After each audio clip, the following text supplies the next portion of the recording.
breaking down everyday workplace issues and diagnosing the hidden sickness, not just the obvious symptom. Our hosts, James and Kobe. Did we lose a patient? No, that's just my lunch. Hey, thanks for joining us. I'm Kobe, he's James. So let's get started with a question. How can we better manage employees with differing political and social views? This is an interesting question. It's not going to be an easy one to answer, and there's a lot of complexity to this question. Actually, and this question kind of maybe give a little bit of context to where it came from. Actually, was a question that kind of came to us as kind of a request for kind of a discussion from our YouTube channel. And it came to us kind of in this form. It was, why is the DEI community not talking about how progressives in the workplace can better embrace their conservative peers? That was kind of the kind of where they were, what they were looking for. Yeah, I see where they're, I mean, it's a good question. I see where they're coming from with that.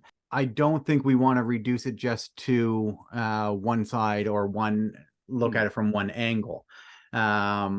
I'm of two minds on this, on my response to this. My answer is going to be even more of a non-answer than usual, so I apologize.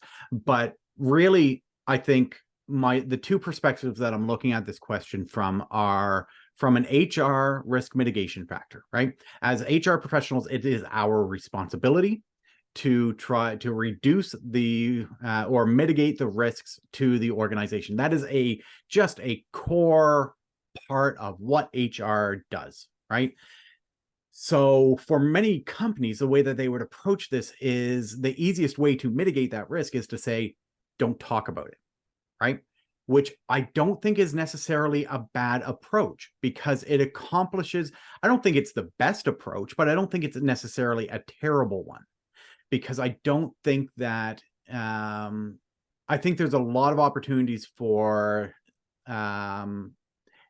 any earnestly, strongly held belief that comes up against another earnestly, strongly held core belief. There's going to be conflict from that. However, the other side of me takes looking at it from more of a leadership perspective. I want my team is going to be a highly functioning team. That is my role as a leader, is to empower my team members. My role, my job as a leader is to ensure that everybody can bring their whole self to work, and it will be respected for that.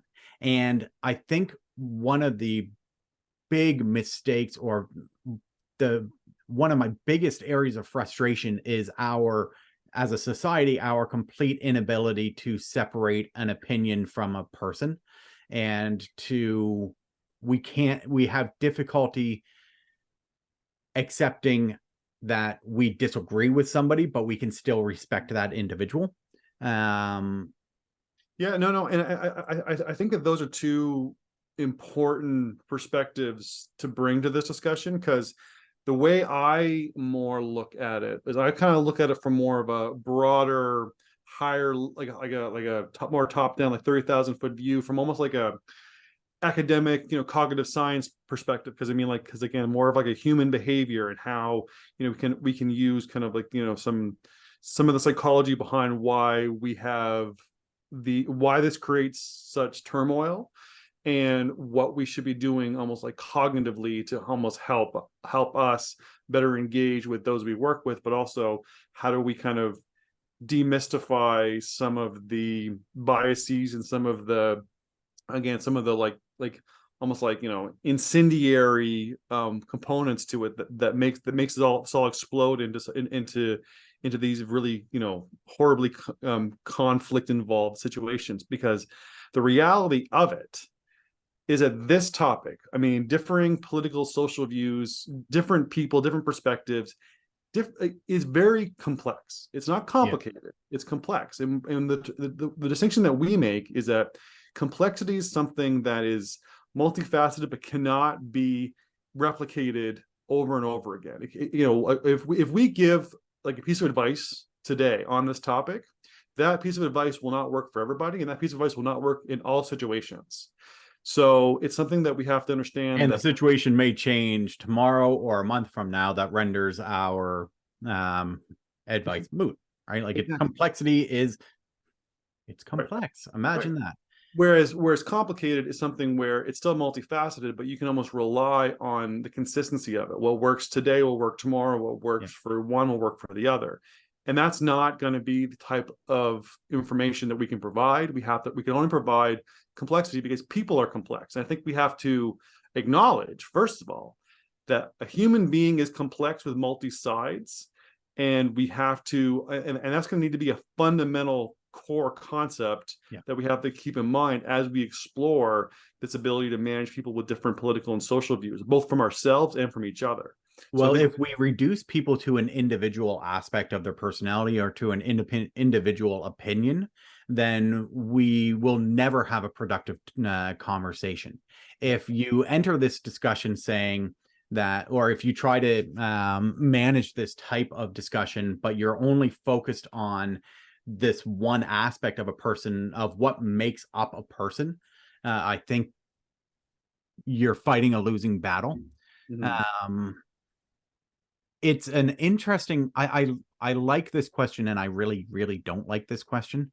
I'm going to bring in a couple different topics that we talk about in different areas, because I think we need to put a little bit of a fence around this. Or if I were a manager in the situation wanting to address, you know, if I had members of my team who were just butting heads constantly in terms of whatever that strongly held earnest belief is, we would still have to address this in a professional manner. We would still have to put a bit of a fence around, okay, what is the goal? What are we trying to get to? We're trying to get to a place where people can actually get back to being productive, right? Because honestly, we're at work to do our jobs, right? We're not at work to engage, unless you're in politics, then you're on your own and good luck.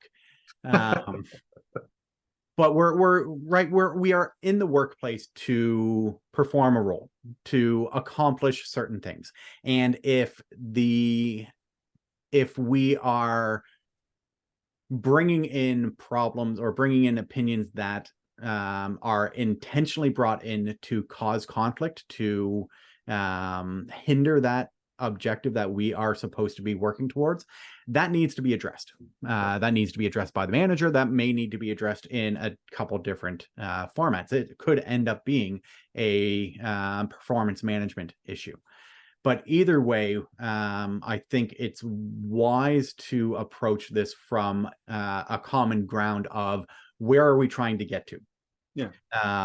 And then once we can agree on a common ground, then we can deconstruct the path to get there. No, and that's actually, I think, is very wise, because again, you're right. Like, you know, the idea is that we often, and I think the key to a lot of this is, as well as talking about, you know, complexity is going to be kind of the name of the game, but also realizing that aligning towards a common goal is probably going to be the other side of it too, right? That, I mean, you know, we're at work to do our jobs. Our jobs are about us providing the best possible work that we can with the time and tools that we have. That's really kind of the expectations that we have to keep in mind throughout this whole conversation and through many conversations, is that's kind of the alignment that we have to be aware of. So I think it'd be good for us to kind of, again, if we look at this from the different angles that you and I are personally viewing at it, but also keeping those two things in mind, hopefully we can provide some clarity around this very complicated topic and complex topic. I think one thing that I would say I would do from a functional standpoint of where to start is, I think you want to consider the work environment that people are in general, right? Because I mean, like, we talk about this, we talk about a workplace culture hierarchy. The bottom stage of a hierarchy, we call compliance, which is about complying with legal standards, but also complying with employee expectations. Because when we don't comply with employee expectations, it creates job dissatisfaction. And Mhm. job dissatisfaction, what that looks like is people are, unhappy. People are, almost like feeling that they're taken advantage of, or other people have it better than they do, or someone's being treated well and I'm not being treated well, And this is often the type of environment that we have when we don't put the effort to make our workplaces competitive, sufficient, and equitable. It's because we want to make sure our workplaces have it as good as other workplaces. We want to make sure our workplaces are providing people what they need, and make sure our workplaces are giving people kind of a sense of fairness and equity. And if we have this, if we don't even realize that the environment that we're in that might naturally cause conflict over less incendiary issues than political and social views, if we already have conflict based on little things like why does that person get to leave early, or how come they can take 20 minutes for a break but I can only take 15, if we're having those problems, if those Everything else is going to be so much more complicated and just to me messy. that's like smoking in a pool of gasoline. You know what I mean? Like Yeah. Well, I mean, it's not just so. I actually had a situation like that years ago in a previous role where my job was to be in and out. I spent most of my time on the road. I was in the office a fair amount, but I'd leave any time of the day, just get up out of my office and walk out the door and wave to people as I go by. It actually caused conflict with one person who would constantly ask me where I'm going. Where are you going now? What are you doing? I didn't report to them. So I, being younger and just as obnoxious as I am now, would make some smart aleck response of whatever. I'm taking off for the day. Or just kind of ignore it. But the problem was that didn't actually accomplish anything beneficial.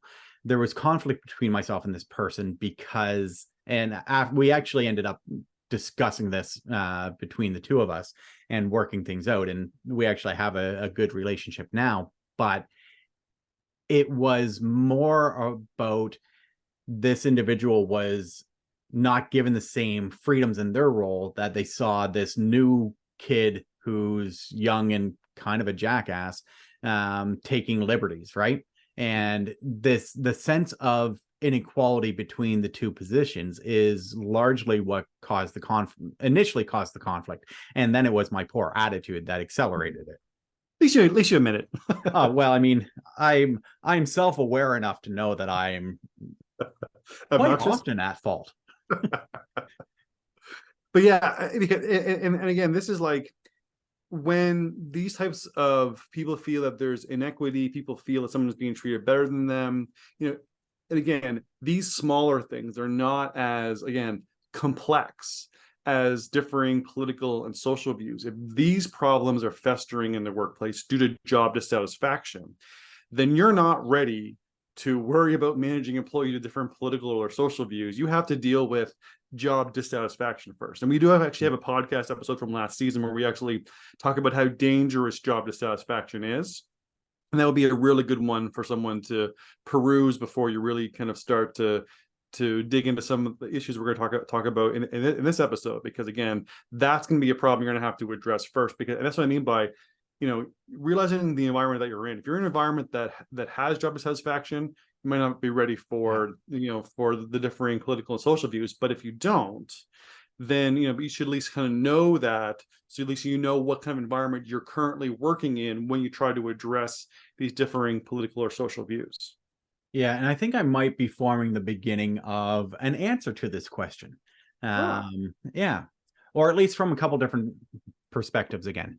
I think if you are, so the question that the person posed to us was about how can I'm assuming how can they or how can other progressives reach out and build that relationship, or start to address people with different, how do you work with people with vastly very, very different strongly held core values and beliefs.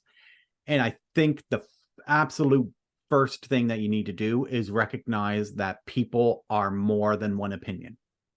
Right. Even a very vocal, strongly held opinion There is more to that person than that one thing, than that one aspect. We as people are never just one thing. You cannot call somebody just a conservative, just a liberal, just like, people are not just anything, except they're just messy and complicated and right? Like, okay, I'm gonna, but no, you can't really, you cannot reduce people to a single opinion. And if you do that, you've already lost this battle. If you are earnestly trying to find a way to bridge a divide, then you have to start from common ground. And if you can't even respect another human being enough to look for the common ground, you will never be able to accomplish this reconciliation or bridge building.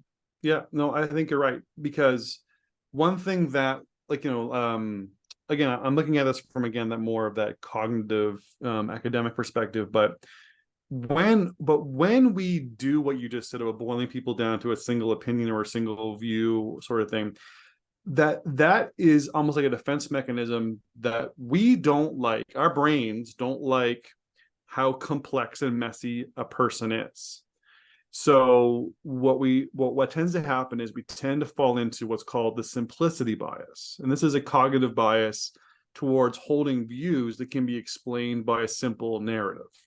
So this person is, loud and aggressively pro hunting animals, and I, believe in animal rights. I'm vegan, maybe we'll say, for example. And so that person is bad. I don't like that person. That's who they are. They are a hunter. I don't like them. So I'm gonna label them that way. They're bad. They're two-dimensional. They're just that one thing.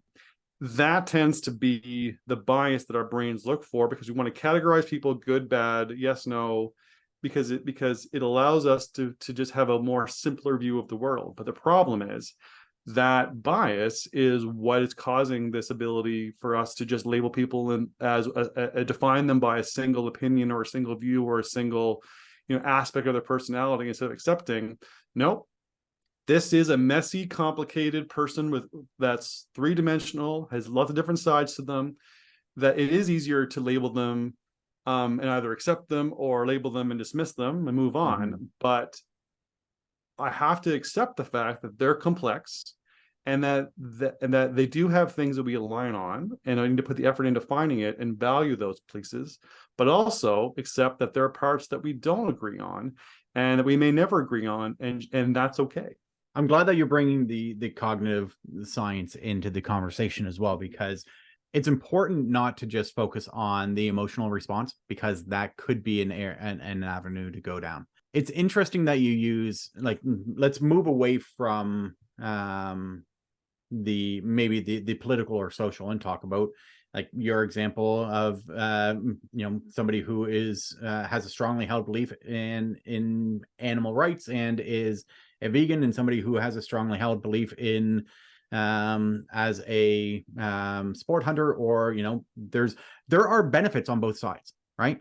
Both viewpoints have legitimate benefits. There's on the hunter side, like conservation, there's self-sufficiency, there is a lot of traditions and traditional aspects to that hunting lifestyle, and there's a lot of value in that. It's not inherently wrong. Just like on the other side of the conversation, somebody who has strongly held beliefs is as a vegan who believes in animal rights and opposes animal cruelty, those are not inherently wrong or inherently bad either, right? I think the problem becomes when we try to, well, as we said, either we try to reduce somebody down to one aspect, or there's one overpowering element of a person's personality that shines through.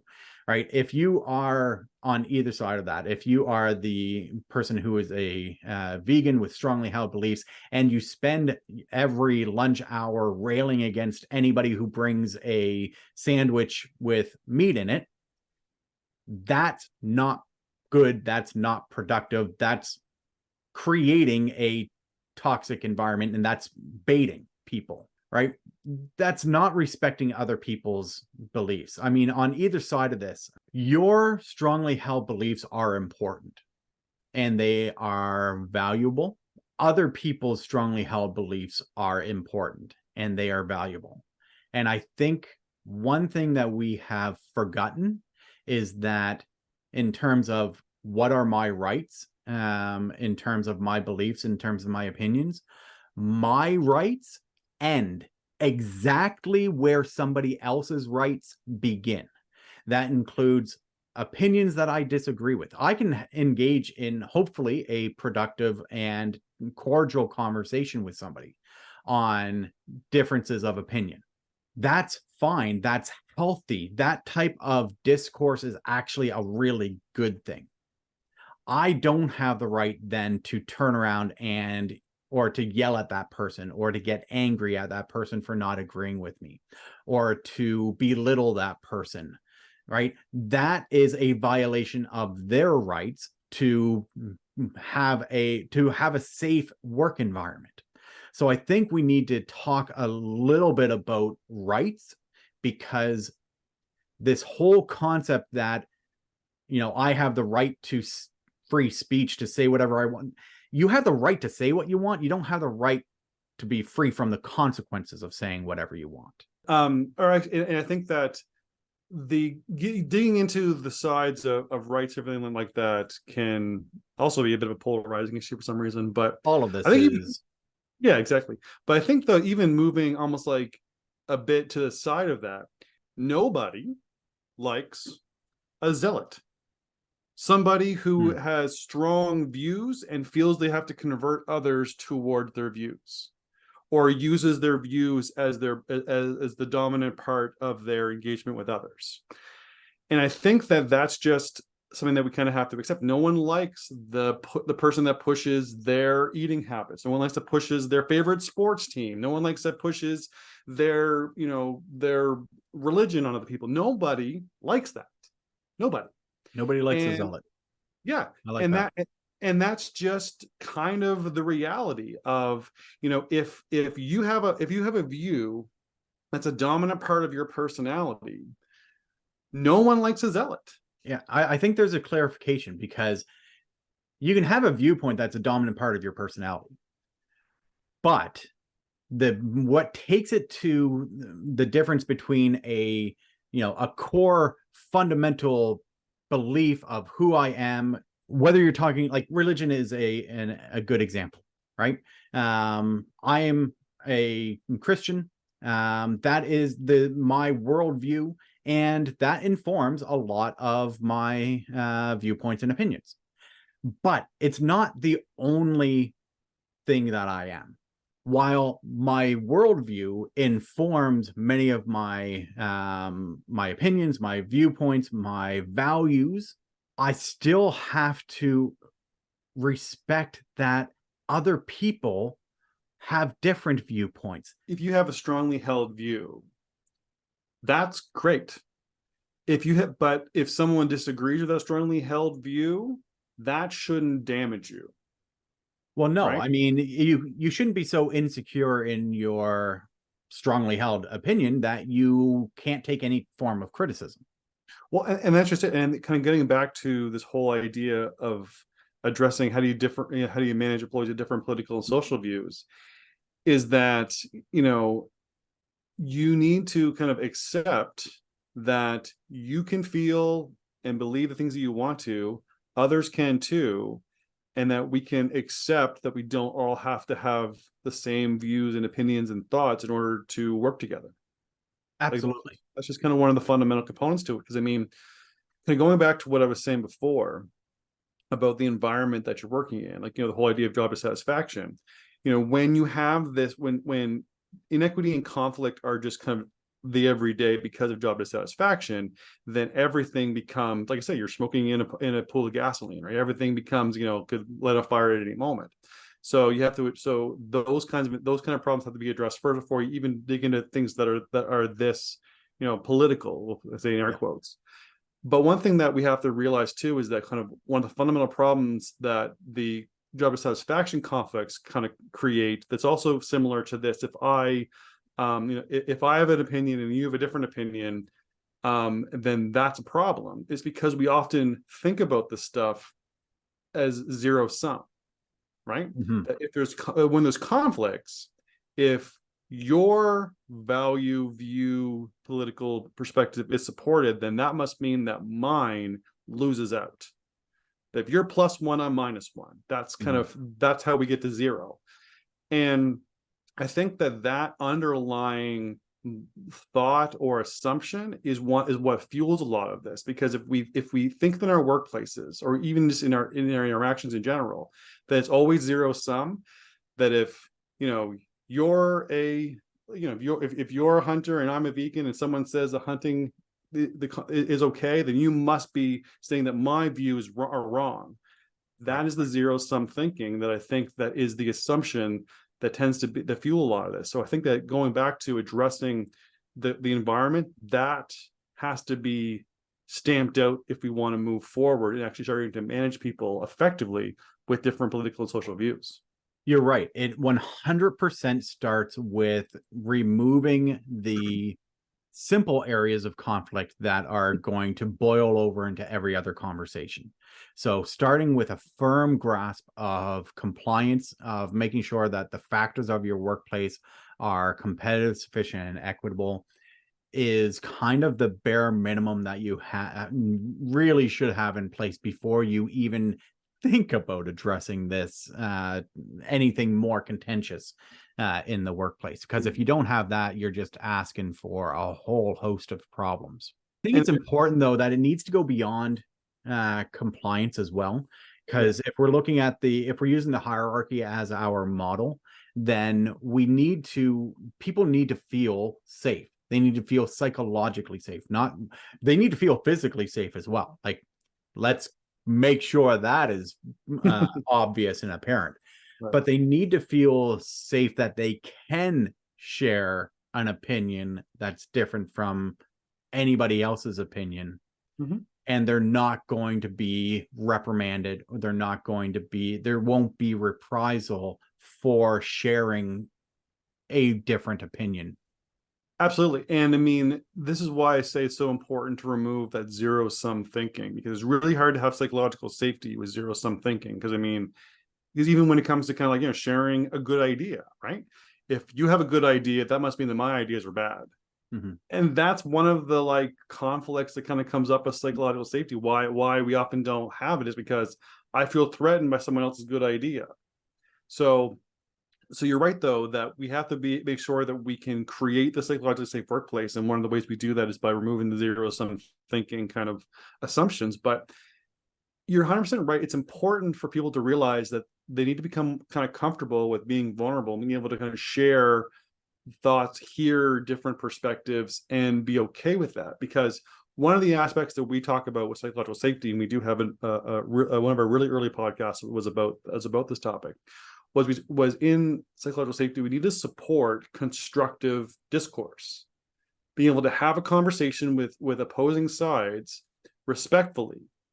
Because the one thing I don't like about the answer of, well, ban topics from the workplace, say no religion talks, no political talks, I do get why that is inherent and needed in workplaces as kind of a early plan or a kind of a sweeping plan.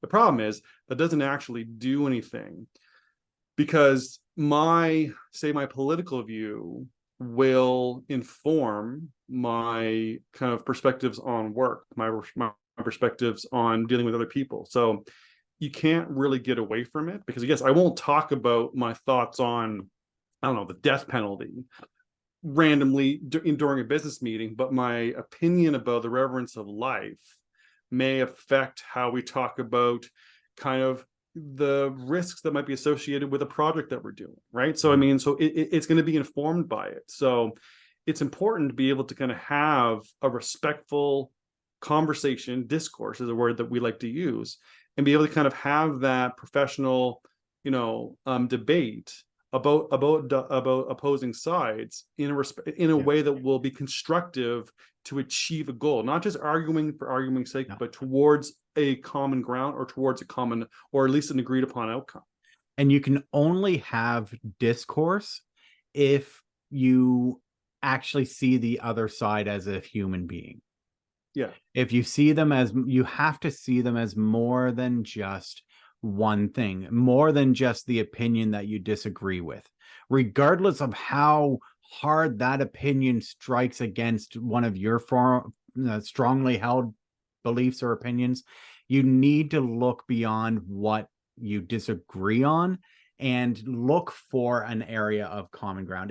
If that's not present, it's really hard to engage in open and honest conversation or discourse if all you're looking for is an opportunity to attack an opinion. Yeah, you're right. And I think that having discourse in the workplace needs to be modeled by leadership. 100%, yes. Managers have to be the one that can, show what it's like to have to respectfully handle disagreements, different opinions, because again, a lot of workplace problems are complex, and there is no clear one right answer. It's often about finding the least worst option, or finding or finding common ground, and the most kind of the most agreeable to the terms option, right? It's never about that one clear piece, because again, we often want that simplicity bias to say, yeah, there's just one perfect answer and we just do that, but that's ignoring the complexity of the reality of it. And one way that I think that you could really start to show and model professional discourse in the workplace is taking a piece of our integrity leadership framework, which is honest acknowledgement, right? Different ideas can be respected and their value can be understood, but you don't always have to agree. Sometimes it's about taking a mission to find consensus or middle ground over just trying to win. Yeah. And we talked about integrity leadership in some recent episodes about management, and even our last Q&A from last season. So if you want to learn more about honest acknowledgement, you can check that out. But I think that honest acknowledgement piece from integrity leadership is going to be how you model that to your employees. Yeah, that's a good point about honest acknowledgement, because that opens up, it just opens up so many more opportunities for finding a good resolution, or at least a path forward that is not rife with conflict. And really, it's the precursor to inclusion. Right. Inclusion is what we want. It is what we are moving towards, and what all of our companies should be moving towards is a place where our environments allow people to feel like they belong for who they are, so that they can give us their best work. Like, it's a bit selfish as a company. You want inclusion selfishly, because that's how you're going to get the best out of people. That's how you're going to find the best talent, and that's how you're going to get the best results from great people. We also, yes, there is a moral imperative piece to it, but we're never going to change business opinions with a moral imperative. We're going to change business opinions and processes by showing this is what's right for the company, and this is how we're going to achieve X, Y, and Z better, faster, cheaper, whatever that outcome needs to be. Yeah. And it's important to understand that when we're talking about inclusion, we're not just talking about it from a DEI perspective. Inclusion is not only part of the DEI conversation. Inclusion is about making sure that everyone feels that they can bring their authentic self to work. Mhm. There's still professional bounds that need to be professional standards that need to be met within all of that. There's still policies and regulations that we need to adhere to, but we want to allow people to bring who they are, because diversity of perspective is a incredible value add to an organization. The innovation that can come from it, the new ideas that can come from it, we've talked about discourse. How will you ever find new and innovative ways of doing things if you can't even have a conversation with your coworkers in a respectful manner?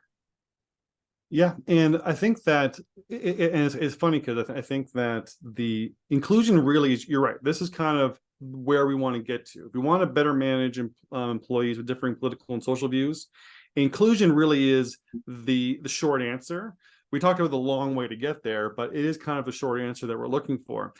And it's important to look at it both, kind of like both through the DEI lens, but also from the non-DEI lens. Because again, the original question that we got that sparked this conversation was about how can DEI professionals allow progressives to be more to kind of embrace more of their conservative kind of coworkers. It's important to realize that yes, inclusion has a vital role in like providing, and managing kind of the dynamics of a workplace with different people with different racial backgrounds, religious backgrounds, accessibility backgrounds. That is an important use of inclusion. But it is by far not the only type of populations that we need to talk about. They need to be accepted and feel like they belong. Like the one thing that I kind of get a bit annoyed at, and this happens sometimes we're talking to different companies, because DEI is a bit of a polarizing topic in some places too, right? But I mean, well, it is. But I mean, people talk about about DEI as being, they think of it from the normal, racial, religious, and accessibility is kind of, and LGBTQ is kind of where DEI kind of lives, and about helping just those populations. And again, inclusion is a big part of that.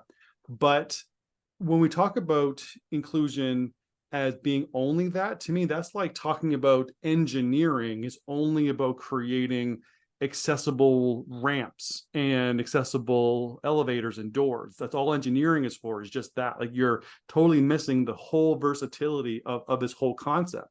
Because I mean, differing social views, different political views. I mean, even just the idea of people who, again, like the whole vegan and hunters and all the ideas around the different backgrounds, age groups, right? Like, I mean, the difference between a millennial workforce and a baby boomer workforce.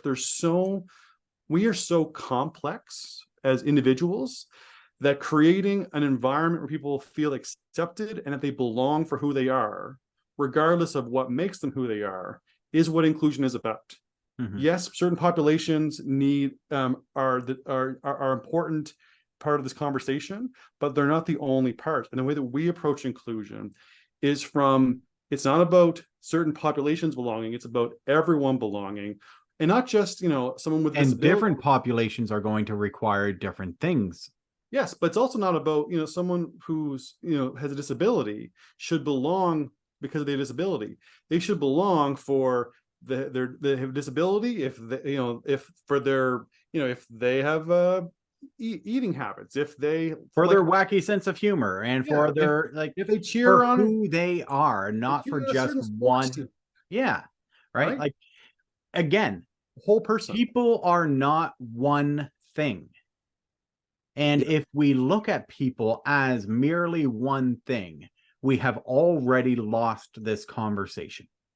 Yeah, absolutely. So I think that is going to be something that we really need to understand, that's where we want to go. We want to create inclusion, but inclusion is about letting people be accepted and that they belong for all the different weird aspects of their three-dimensional personality and background, and then allowing them to give us their best work.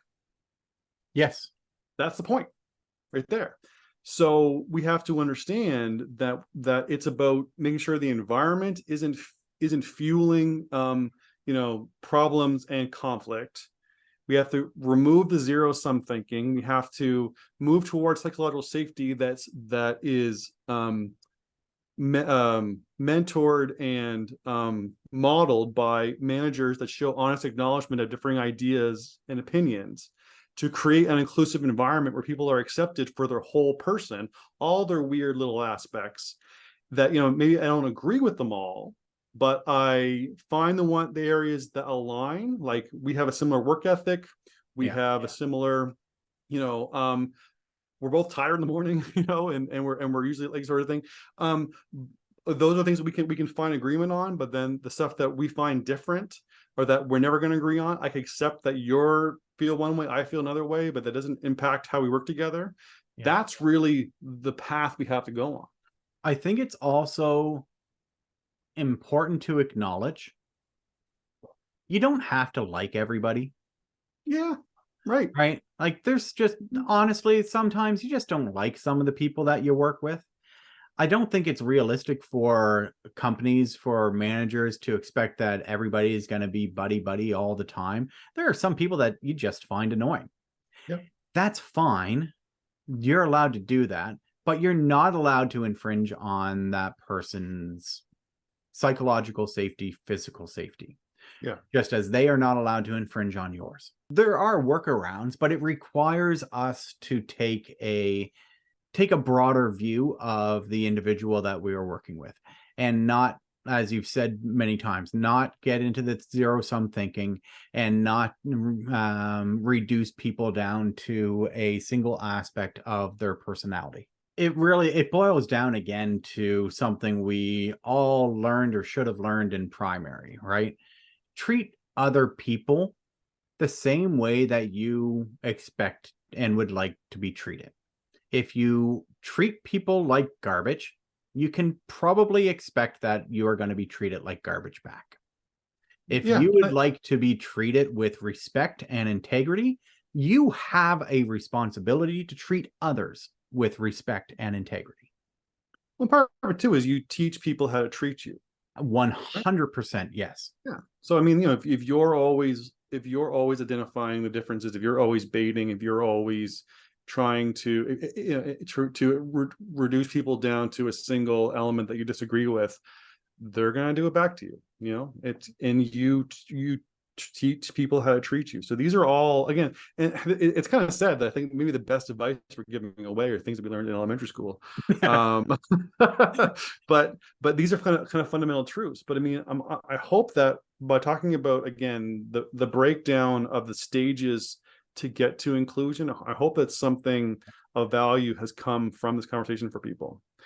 I think the last thing that I want to say is I want to acknowledge that this is not going to be easy. It's not going to be quick. And honestly, a lot of the time, it's not going to be fun. It is important, though. We need to get back to a place where we can have informed conversations on topics that we disagree on. That is healthy. It is healthy for us as a society. It is healthy for us as business. It is healthy for us as managers to have our team be able to engage in and come to some sort of resolution. If there's so much that we can accomplish together, we are better together. But we need to look for common ground, and we need to acknowledge that we didn't get into a problem overnight. We're not going to get out of this problem overnight. No, that's well said. Okay, so as a bit of a summary. So the question was, how can we better manage employees with differing political and social views? Well, the first part of the answer to this is about recognizing that this is complex, that this is multifaceted. This is something that it's messy. We have to realize that the solutions are going to be complex, but also people are complex. There's many sides to people. And one of the mistakes that we make is we fall into the cognitive effect of the simplicity bias, where we move towards holding views that can easily be explained with a simple narrative, that somebody is only one thing. They are only a vegan, they are only a Christian, they are only a conservative, they are only a liberal. And when we make that, when we fall into the simplicity bias, it's reductive, to say the least, but it also tends to keep us from looking for the common ground that we're going to actually need if we actually want to, to better work with other people and to kind of to resolve some of these conflicts that are really manufactured for us when they don't need to be there. One of the things we have to do in our workplaces to address these issues is we have to start by removing the job dissatisfaction that's currently in workplaces, where it's not even the highly difficult political and social conflicts that are causing problems. It's small little things like James's story about just having a different job duties than someone else that causes conflict. If we have job dissatisfaction, we are going to have a lot of conflict over little things, and that needs to be addressed before we're ready to jump into handling a lot of these bigger things, like around these political and social views. We have to stop with the zero-sum thinking. That, the idea that if I get something, if someone else gets something, I must lose something. That it's about, if you're +1, I'm -1, that's how we get to 0. That type of thinking is going to be what is holding us back when we try to find common ground in our workplaces. Once we've tried to address job dissatisfaction, we need to move towards creating psychological safety. We let people be comfortable with being vulnerable and support constructive discourse. This is best done by managers who model this with their employees. And we recommend using a piece of integrity leadership called honest acknowledgement, where difficult ideas can be respected and their values can be understood, but you don't have to agree with people. Acknowledging that someone has merit and someone's ideas have value, despite the fact that you may disagree with them. Ultimately, we need to be moving towards inclusion. We need to be moving towards an inclusive environment where people feel accepted, and that even though they have different opinions or thoughts, that they're still accepted and they can still belong.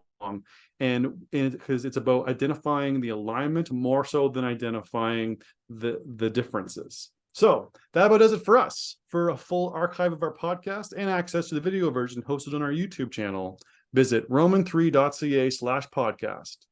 Thanks for joining us. For more information on topics like these, don't forget to visit us at roman3.ca. Side effects of this podcast may include improved retention, high productivity, increased market share, employees breaking out in spontaneous dance, dry mouth, aversion to the sound of James's voice, desire to find a better podcast.